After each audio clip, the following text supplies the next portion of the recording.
Hello everyone, welcome to Havenly Acres, and today we are making homemade marshmallows. So here are our ingredients. We need some honey, some beef gelatin, some vanilla, some salt, a cup of water, and we're also going to make Rice Krispie treats with part of it, so we need some of those. And then we have a medium pot with a whisk and a thermometer. I'm also going to use a KitchenAid with the whisk attachment. So let's get started. First, we're going to put a cup of water, a half a cup of water into our bowl. And then we're going to add beef gelatin. And we're just going to let this sit while we simmer our honey. So I'm going to add 3 tablespoons, and this is going to be more of a softer marshmallow consistency. So if you want something that's a little bit more firm and that will hold up for roasting marshmallows, I would probably do 5 to 6 tablespoons. So we're just going to mix this in a little bit and let the gelatin soften while we get started on the other things.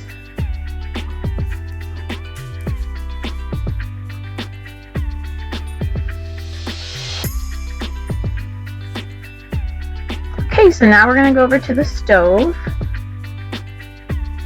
Okay, so now we are going to add our other half a cup of water.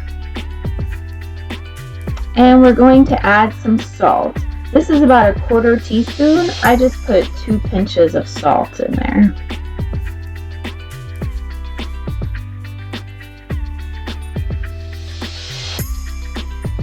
You can add a little more, a little less, it's fine. Then we're going to add about a teaspoon of vanilla.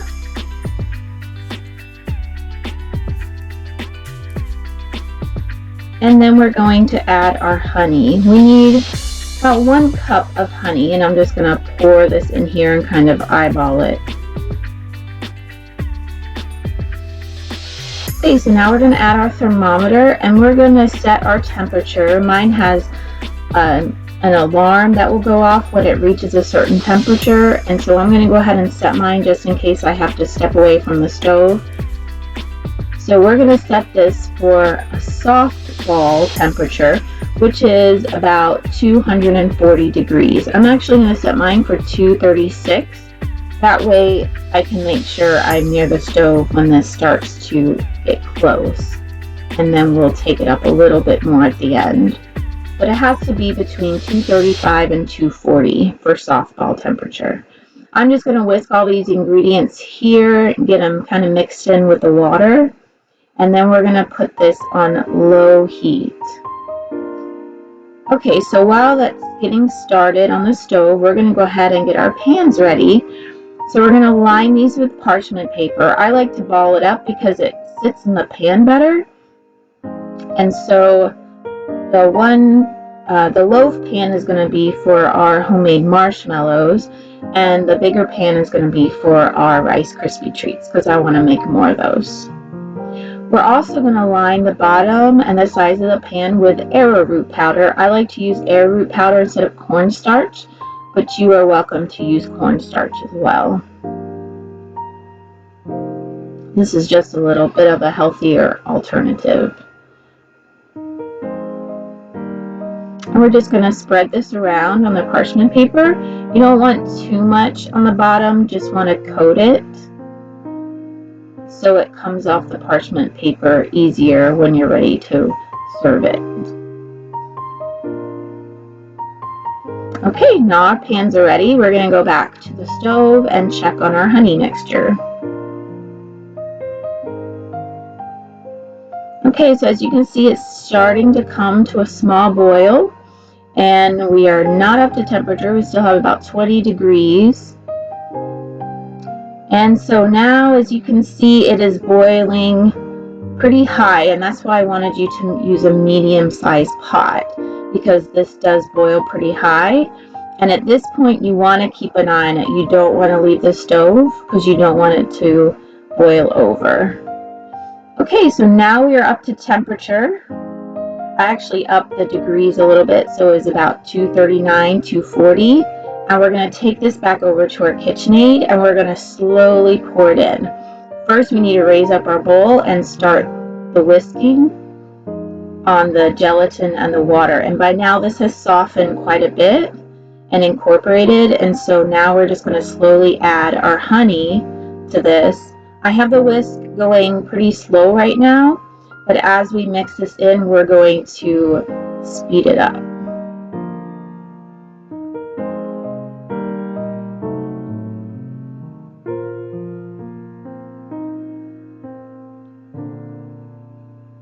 Okay, now we have some honey in there. We can take this speed up more to a medium speed, and then we're going to finish adding our honey in there now.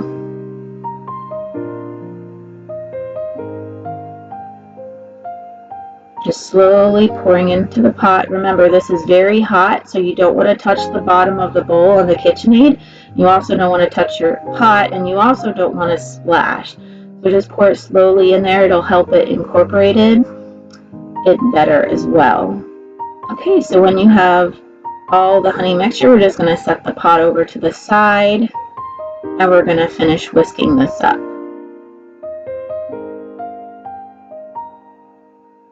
As you can see, the color is more of a darker, almost like a caramel color, and as we whisk this, it's going to get lighter and lighter until it turns into a marshmallow fluff. So we're going to turn up the speed a little bit, and it's more of a high speed now, and we're just going to keep an eye on it and watch it until it's ready. Okay, so as you can see now, it's a lot lighter in color, not as watery. It looks almost like egg whites at this point when they start to get to a soft, fluffy texture. Okay, so we're not quite there, but it is getting thicker. And we're just going to keep whisking this. I'm going to slow it down a little bit so you can kind of see how much lighter that is now compared to when we first started. And you can see how thick that is getting as well.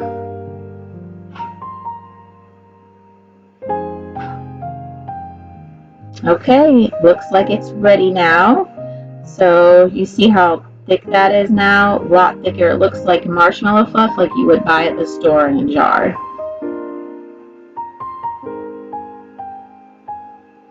So now we're going to put some of this into our marshmallow pan.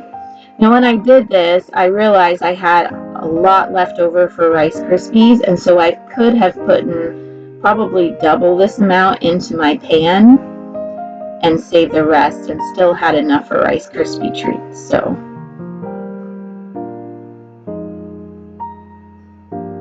okay, so there's our marshmallows. Now we're going to put the bowl back over here because we need to add our Rice Krispies. I'm using this organic crispy rice that I got online. I think Sprouts and some other health food stores sells it. I'm not sure if Walmart sells it or not, but I got this online as well. So I don't have a lot of stores close by that I could go to get something like this.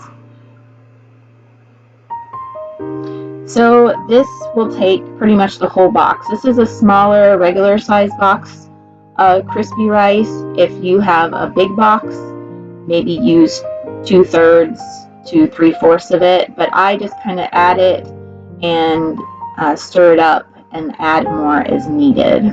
So there's not really a set amount for this. It really depends if you're using the whole bowl just for marshmallow or just for Rice Krispie treats, then I would definitely use the whole box.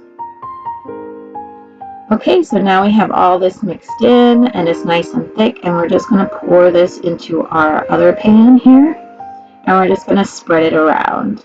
Now as you can see, these Rice Krispie treats have no sugar. It's just all honey. So this is so much better for you and for your kids than the stuff at the store that you get. And it's so easy to make. It does take a little bit of time, but the results are going to be a lot better. Now after this is done, all we have to do is leave these on the counter. If you want to press with your hand on your marshmallows or your Rice Krispie treats, you can dust some arrowroot powder on them and push down, but I just used my spatula because these were still pretty soft. Okay, so we have let these sit for probably 2 or 3 hours or so. It doesn't really take that long. And we're going to cut into our marshmallows and see what they look like. If you are using this whole batch for marshmallows, you would use an 8x8 pan just for the marshmallows. If you're just using all Rice Krispie treats, you could use a 9x13 pan. Okay, so there's our marshmallow. You're just going to cut these into cubes. I guess you could even use some different fun shapes for cutting out, kind of like you would do for Jell-O, but it's a little bit easier to cut shapes with Jell-O than it is marshmallows. I would probably add more gelatin if you're going to use more like cookie cutters and do different shapes with them. Okay, and then these are our Rice Krispie treats. And we're going to set that on our plate. Now, what is marshmallows without hot chocolate, right? So we are going to have a nice cup of homemade hot chocolate, and we're going to top this with our marshmallows. We're going to take a taste test of those Rice Krispie treats.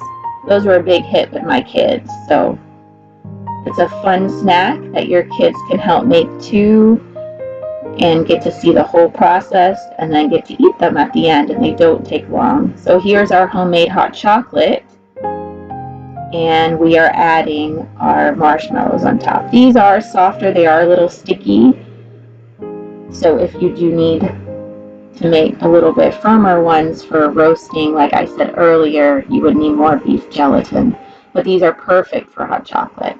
Thanks for watching, guys. I'll see you soon. Bye.